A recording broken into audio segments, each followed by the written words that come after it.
Olá, muito boa noite a você. Eu sou Adalberto Piotto e seja bem-vindo ao Cenário Econômico pela TV Brasil, com emissoras públicas de todo o país, diretamente dos estúdios aqui da B3, no centro da cidade de São Paulo. Vamos aos destaques do programa de hoje, sim, com toda a expectativa do país em relação ao quórum que se forma hoje no Senado. Hoje, sim, segunda-feira, para votação de uma medida provisória. São várias, na verdade, mas pelo menos uma que trata, sobretudo, de combate a fraudes do INSS, que pode perder o valor exatamente hoje, se não for aprovada no Senado, se não for votada no Senado. Daqui a pouco a gente fala sobre esse assunto.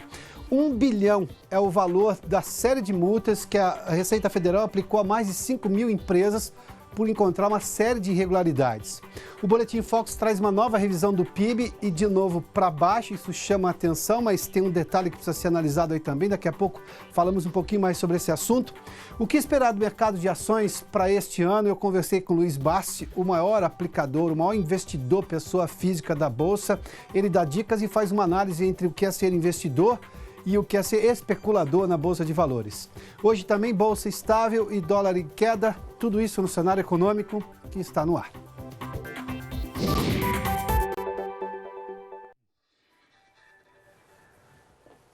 Há toda uma expectativa no Senado da República, sim, hoje, segunda-feira, para a chegada dos senadores. A informação, a última que eu tenho é que já tem quórum de senadores para uma votação extremamente importante. Você não ouve falar de votações importantes acontecendo às segundas-feiras no Senado nem na Câmara. Mas dada a validade da medida provisória, sobretudo são várias medidas, mas uma em especial que trata sobretudo de combater fraudes no INSS, foi assinada logo no começo do ano, no início do mandato do presidente Jair Bolsonaro. Essa medida provisória, ao lado de outras, pedem valor exatamente hoje. Portanto, já foram votadas na Câmara. Se não forem votadas hoje no Senado e, sobretudo, validadas pelo Senado, ou seja, teria que voltar para a Câmara, o que perderia totalmente o prazo. O Paulo Leite está conosco em Brasília e acompanha essa movimentação no Senado com detalhes agora. Paulo, boa noite, seja bem-vindo aqui ao Cenário Econômico. Oi, Piotr, boa noite para você, boa noite para todo mundo. Se não forem votadas hoje, 3 medidas provisórias perdem a validade, deixam de valer. E uma dessas 3, como você disse, é a que criou um programa para avaliar os benefícios concedidos pelo INSS. Um pente fino no INSS, no fim das contas, com o objetivo de combater fraudes. A medida foi editada pelo presidente Jair Bolsonaro no dia 18 de janeiro e está valendo desde então, desde o dia 18 de janeiro, portanto. Mas para continuar valendo, ela tem que ser aprovada pelo Congresso Nacional. Passou pela Câmara e está agora no Senado Federal. A gente tem imagens ao vivo do Senado, inclusive. Bom, votação aqui no Congresso, como você falava, né, em plena segunda-feira. Isso não é comum. Os dias tradicionais são terça, quarta e quinta-feira. Mas foi feita uma mobilização no fim de semana e também hoje. O presidente Jair Bolsonaro disse que espera a aprovação da medida e que, com ela, 100 bilhões de reais seriam economizados em 10 anos. Já o presidente do Senado, Davi Alcolumbre, afirmou também hoje o seguinte, abre aspas, estamos unidos para garantir o quórum para a sessão de hoje, fecha aspas. É preciso ter pelo menos 41 dos 81 senadores em plenário para ter sessão. Esse é o quórum. E quórum já tem, há 1 hora aproximadamente. Mas até agora, votação não começou. A gente segue acompanhando aqui de Brasília, Piotr, e atualiza a qualquer momento. É com você.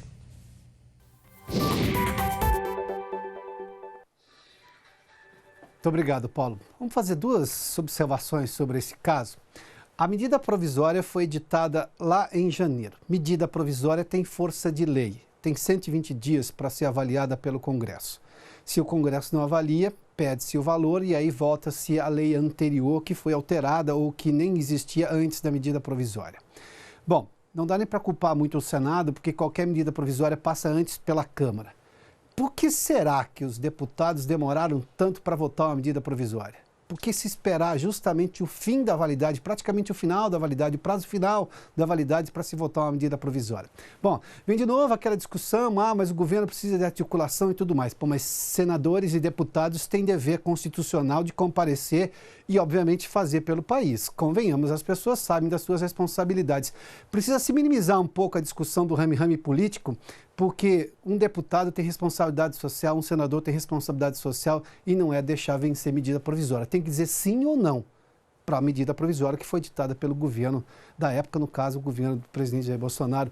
E nós estamos falando de fraude de INSS, porque vocês se lembram, na semana passada eu fiz comentário aqui, que a outra medida provisória, essa é de combate à fraude do INSS, mas vamos lá, fraude. É aquela velha história, o cara consegue o benefício, não está precisando, o cidadão foi lá e conseguiu dizer para o médico, não, eu não estou doente, mas me põe aí que eu estou doente, afasta do trabalho, isso vai na conta da Previdência, porque nós estamos falando já de benefício social, ou seja, isso é uma fraude. Isso pune os outros brasileiros que poderiam precisar dessa situação hoje ou no futuro. Bom, nós estamos falando de fraude, estamos falando de mentira contada para a estrutura governamental do INSS. Na semana passada, os deputados decidiram não votar uma medida provisória do saneamento básico. Você que mora no Brasil sabe que todos os rios brasileiros e mares são absolutamente limpos. Não, você sabe que tem muito rio poluído, muito esgoto a céu aberto e praias poluídas. Você já foi à praia provavelmente e viu ali mar impróprio para banho. Bom, os deputados acharam que essa medida provisória não valia a pena votar, não houve ali pelo menos um mínimo de coincidência nas opiniões. Vão agora editar um projeto de lei que leva muito mais prazo para ser pensado. Poderia ter sido feito logo no começo do ano, não foi. Essa medida provisória é do ano passado, inclusive, ainda da gestão Temer. Ou seja, é preciso cobrar a responsabilidade social de cada parlamentar, do presidente, do ministro, do senador, do deputado, até porque todos precisam de responsabilidade com o país. É o mínimo, até porque o saneamento, no caso que já não vale mais a medida provisória, é básico. O básico vem antes de qualquer coisa. Bom, vamos falar de um outro assunto. A Receita Federal multou hoje uma série de empresas, são mais de 5 mil empresas. O valor das multas ultrapassa, está em torno de R$1 bilhão, justamente por irregularidades. O Maurício de Almeida está conosco no Rio e nos traz detalhes dessa operação da Receita Federal. Maurício, boa noite. Olá, Piotr, boa noite. A Secretaria da Receita Federal autuou nos últimos 3 meses 5.241 empresas por irregularidades no imposto de renda da pessoa jurídica e na contribuição social sobre o lucro líquido. As infrações são relativas ao ano calendário de 2014. De acordo com a Receita, foi possível arrecadar mais de R$1 bilhão com juros por causa dos atrasos nos pagamentos, além das multas de 75%. As irregularidades, segundo o fisco, foram apuradas na malha fiscal de pessoas jurídicas e consistem na insuficiência de recolhimento. A Receita Federal também informou que foram identificadas 14.300 empresas com inconsistências de R$1.410 bilhões no imposto de renda e contribuição social relativas ao ano base de 2015. Quem está nessa lista ainda pode fazer a autorregularização para escapar da multa. Para isso, é necessário pagar o imposto correto antes da notificação oficial da Receita. Os contribuintes vão receber uma carta com demonstrativo das inconsistências e as orientações para a autorregularização. A correspondência vai ser enviada para o endereço de cadastro das empresas. Informações complementares também podem ser acessadas no site da Receita Federal e no portal ICAC. Piotr.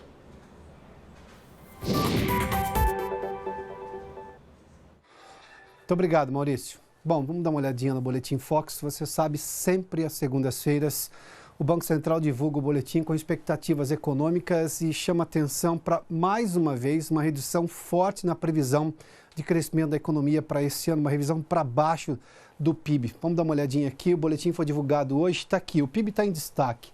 Há um mês a previsão de crescimento era de quase 1,5%, 1,49% para ser preciso. Há uma semana já tinha caído a 1,23%, agora nós tivemos uma queda de novo, para 1,13% de crescimento da economia. O governo ainda fala de um crescimento acima de 1,5%, há toda uma expectativa, em torno de 1,5%, há toda uma expectativa para reduções, mas aqui tem um detalhe, a gente está vendo aqui um olhar que esses economistas que respondem à pesquisa do Banco Central estão olhando para este momento. Se nós, por um acaso, tivermos uma melhora rápida no ambiente político, ou seja, com votações mais céleres em relação, sobretudo, à reforma da Previdência, essa medida provisória, por exemplo, de hoje, de combate a fraudes no INSS, pode demonstrar exatamente um poder maior do governo em relação ao Congresso, poder, na verdade, mobilizar os senadores para votar numa segunda-feira, ou seja, quando a medida é importante, se consegue mobilizar parlamentares.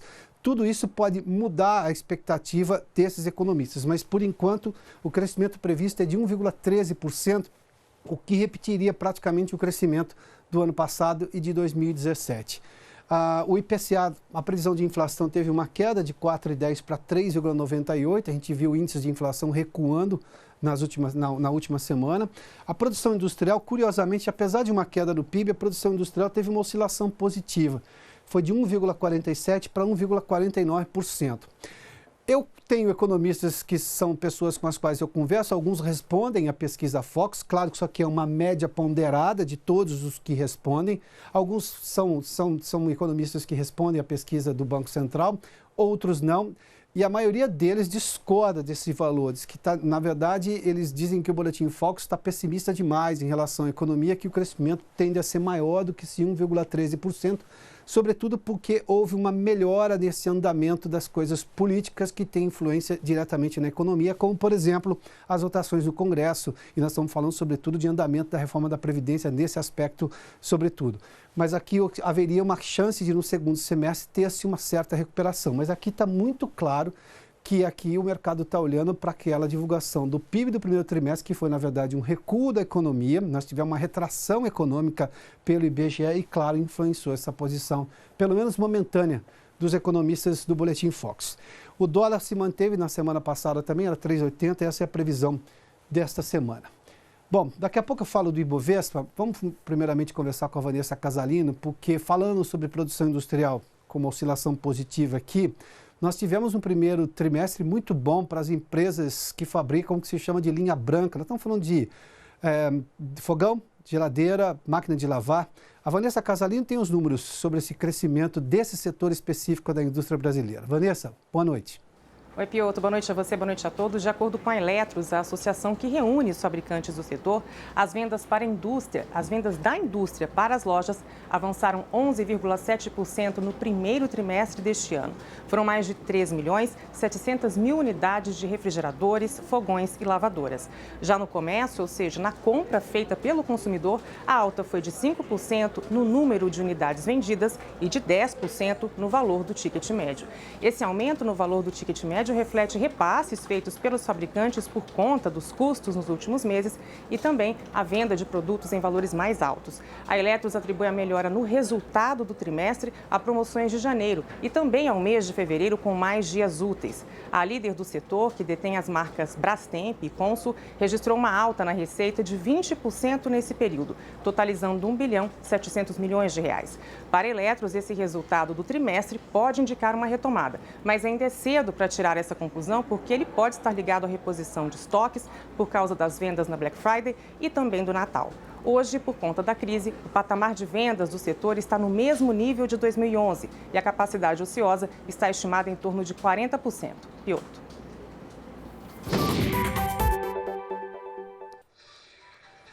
Muito obrigado, Vanessa. Esse nível de capacidade ociosa, ou seja, do que a empresa poderia produzir e não está produzindo, ou seja, se ela tem 40% de capacidade ociosa, em tese ela teria 40% de produção a mais se houvesse demanda, ou seja, se houvesse procura, compra desses eletrodomésticos. Embora o resultado do primeiro trimestre seja bom, obviamente que do segundo trimestre pode sim ou não confirmar essa retomada nesse setor específico da economia. Mas a economia gosta muito de analisar a compra de linha branca. Isso chama-se poder aquisitivo da classe média e da classe média baixa. Quando se tem um aumento nisso, você percebe uma melhora na economia desses dois segmentos da sociedade. Vamos dar uma olhadinha no mercado financeiro de hoje. O Ibovespa absolutamente estável, quase estável aqui, uma oscilação negativa de 0,01. O Ibovespa futuro, ou seja, o que se imagina que pode acontecer amanhã, estava operando no positivo até agora há pouco. A máxima foi de 97.756, muito próxima, portanto, aqui, né? Ou quase próximo, mais próximo, na verdade, do fechamento de hoje, com 97.020 pontos. Vamos dar uma olhadinha aqui agora nas ações que subiram. O Petrobras subiu 1,68%. A Vale caiu 0,76%, Banco do Brasil também com uma alta. As duas estatais aqui refletem a possibilidade de uma melhora nesse ambiente entre governo e Câmara e Congresso, isso é muito claro aqui. Bradesco com queda de 0,11 e Itaú com 0,21, se bem que Petrobras tinha caído recentemente e obviamente que isso chama atenção para se comprar os papéis, porque passa a ser uma oportunidade para aquele investidor de curto prazo. O dólar comercial com uma queda de 0,9% a R$ 3,88, uma queda expressiva, 3,92 a máxima, 3,88 a mínima, fechou exatamente na mínima. Vamos só lembrar do mês de maio, na semana passada o dólar se desvalorizou 1,37%. No mês praticamente estável, mas a gente percebeu, nós estamos falando do mês de maio em que o dólar superou em muitos R$ 4,00, aquela marca psicológica dos R$ 4,00. Na sexta fechou em 3,92. Vamos fazer um intervalo. Antes, só lembrar você que você está acompanhando nesse momento, pode também acompanhar o Cenário Econômico pelo Facebook, na página da TV Brasil. O Cenário Econômico está sendo transmitido ao vivo nesse momento e pode, obviamente, rever o programa depois. Vamos ao intervalo, daqui a pouco eu falo um pouquinho mais sobre investimento em bolsa e dicas de Luiz Barsi, o maior investidor, pessoa física aqui da Bolsa de Valores de São Paulo. Logo depois do intervalo. Bom, eu prometi antes do intervalo, melhor dizendo, nós estamos sendo transmitidos ao vivo pelo Facebook, na página da TV Brasil. Você pode rever o programa depois. Aliás, eu tenho participação aqui de alguns espectadores. Deixa-me ver aqui. Bom, já tenho aqui alguém que está dizendo, a Luna está dizendo, Luiz Luna. Barsi é uma lenda, eu vou falar já do Barsi daqui a pouquinho também. O Ariovaldo Novaes, ele está dizendo que Tupã, no interior de São Paulo, está acompanhando o programa, muito obrigado. Tupã é perto da cidade onde nasceu meu pai, em Quintana, ali na região de Marília, não é isso? Vamos lá. Humberto Marinho Chaves, excelente programa, muito obrigado, Humberto. Bom, eu fiz menção sobre a Bolsa de Valores. Maio foi um mês de sobe e desce. Nós tivemos um dólar que também tem muito fator especulativo, muito acima dos R$4, aquela barreira psicológica que eu fiz menção. A gente falava de um dólar 4,10, 4,11, naqueles dias todos mais turbulentos, o dólar cedeu bastante, hoje está abaixo dos 3,90 que a gente deu uma linha ali, né? Bem abaixo dos R$4. Mas vamos fazer menção em relação à Bolsa. A Bolsa teve uma leve alta no mês de maio. Vamos dar uma olhadinha aqui, porque foi 0,7% de valorização para quem aplicou no Ibovespa. Ele está pegando, claro, o dado do Ibovespa, que são aquelas empresas que fazem parte do índice. Nem todas as ações negociadas aqui na Bolsa de Valores de São Paulo fazem parte do Ibovespa. Mas vamos lá. No dia 2 de maio, o Ibovespa tinha 95.527 pontos. Dia 17 de maio, caiu bastante, chegou a 89 mil e fechou com 97.030 pontos, que a gente viu exatamente na sexta-feira, no dia 31 de maio. Esta valorização é só do mês de maio. O detalhe que é importante é que esse foi o primeiro mês de maio positivo desde 2019, o que, claro, é bastante relevante. Quer dar uma olhadinha no gráfico que a gente preparou aqui? Olha, se aqui é o ano 2014, antes da crise gigantesca que tivemos em 2015, 2016, com quedas expressivas, a gente está vendo só os meses de maio aqui, tá? Especificamente os meses de maio. A gente viu, esse maio aqui de 2018, nós estamos falando da greve dos caminhoneiros, que teve 11 dias no mês de maio com uma greve pesada no país. Depois se recuperou em junho. A gente só vê o número positivo aqui, esse 0,7 agora, nesse maio de 2019. Mas bem antes de 2014 também estava bem negativo. Eu conversei com o Luiz Barsi, que é o maior investidor, pessoa física aqui da Bolsa, uma lenda, como disse nosso espectador agora, sobre exatamente esse acúmulo, essa alta do mês de maio. Ele disse que subiu, inclusive, mais do que ele esperava. Mas ele faz aqui também algumas dicas de ações que ele vê hoje positivas para continuar investindo ao longo do ano, porque ele vê exatamente essas ações com preço muito atrativo. Acompanhe. Dentre eles, eu poderia citar a transmissora paulista de energia elétrica, que é a TRPL, que acabou de fazer uma distribuição. Para quem tinha uma, ganhou 3 de presente, ficou com 4. Eu acho que a Cielo já foi socada demais, está muito barata. Eu não digo que ela vai evoluir, que ela vai subir, mas ela está num preço excelente para se comprar. Outro papel que eu interpreto estar num preço acessível, uma empresa boa, bem administrada, que paga dividendos, é a Unipar. Está correto? Nessa faixa de R$ 37, as preferenciais classe B, representam uma aplicação muito boa. Fora isso, a gente tem os papéis tradicionais, não é isso? Que a gente acompanha com bastante frequência, e papéis que vão, com certeza, se valorizar. Uma delas é a Aliar, a outra é a geradora Tietê, a própria Klabin ostenta a 2,80, ela ostenta uma postura muito boa, né? E são papéis que distribuem dividendos, portanto, papéis que estão no meu radar. Bom, esses papéis que o Bassi falou que estão no radar dele são essas empresas aqui. A Companhia de Transmissão Elétrica Paulista, hoje teve uma queda de 0,04, praticamente estável. A Cielo, que ele falou que foi muito maltratada, hoje subiu 0,45%, a Unipar 1,30%, a Aliar 1,93%, Klabin 1,73%, todas de queda aqui, a AES Tietê de 0,44%. Bom, o que o Bassi fez menção é que são ações, são papéis, para usar a expressão que ele usa, que tem grande potencial de crescimento ao longo do ano. Porque o Bassi faz, inclusive, uma comparação muito clara entre o que é investidor na Bolsa de longo prazo, que é o que ele faz, e quem é especulador que aplica em ações que tem muita volatilidade, em que você ganha muito. Petrobras, por exemplo, é uma dessas ações, né? Daquelas que a gente vê dos grandes participantes ali do Ibovespa, ou do que eu chamo do peso pesado do Ibovespa, são ações de curto prazo, na opinião dele. São ações que normalmente o especulador gira muito mais. Aqui ele está falando de empresas que têm potencial, primeiramente, para distribuir dividendos, porque vão ter lucro e vão dividir com seus acionistas, investimento em ações para fazer poupança. E, claro, vão ter um crescimento no longo prazo. Acompanhe a explicação do Luiz Bassi sobre a diferença entre um investidor e um especulador na Bolsa. Essas minhas considerações em relação ao mercado, elas são direcionadas para os investidores e não para os especuladores. Como os senhores bem sabem, os especuladores, eles têm uma predileção muito forte por papéis de alto giro, como Petrobras, Vale do Rio Doce, Usiminas, a própria Itaúsa, o Banco Itaú, enfim, são papéis de extremo giro. Então, esta minha recomendação não é para os especuladores. É por isso que, normalmente, as minhas indicações, elas não são muito bem-vindas, né, à Bolsa, porque são aplicações de investimento e não especulativas.